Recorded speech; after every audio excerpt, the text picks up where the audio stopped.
Exercise 12.1 का question number 2 हमने limit मालूम करनी है।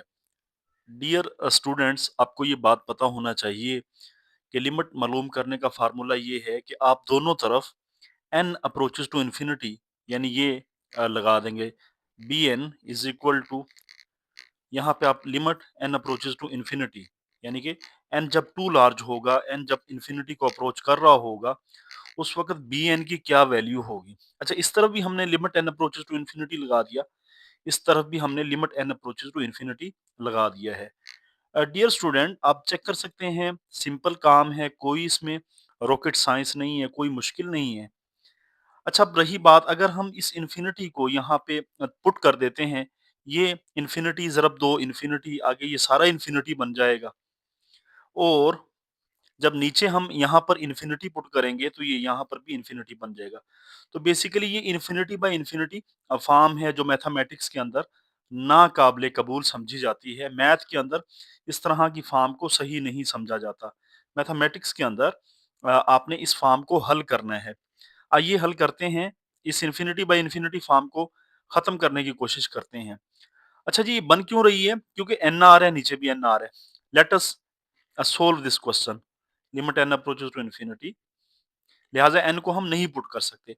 ऊपर से आप n कॉमन ले लें, यहाँ से n कॉमन ले लिया, यहाँ पे तो n था इस टर्म में तो n बाहर आ गया, प्लस यहाँ पे n नहीं है तो 3 का बटा n हो जाएगा।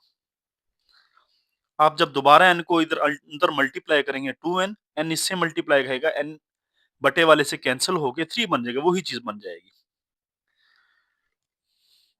नीचे आप n स्क्वायर कॉमन ले लें, n स्क्वायर आ रहा है जी, मसला n का है, हम देख लेते हैं।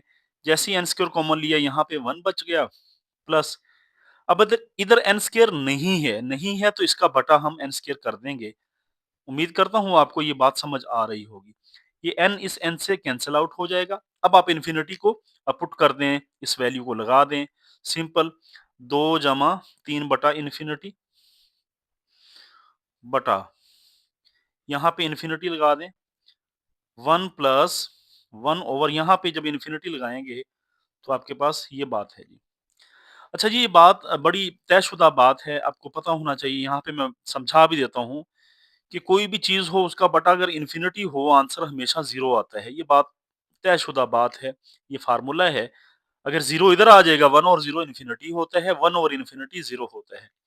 तो आप सिंपल यहाँ पे वैल्यूज़ लगाएँगे और क्वेश्चन को हल करने की यहाँ पे कोशिश करेंगे। आइए करते हैं जी। ये क्या हो गया जी? 2 इधर प्लस 3 का बटा इन्फिनिटी है 0, इस इन्फिनिटी को रहने दें फिलहाल। 1 प्लस 0,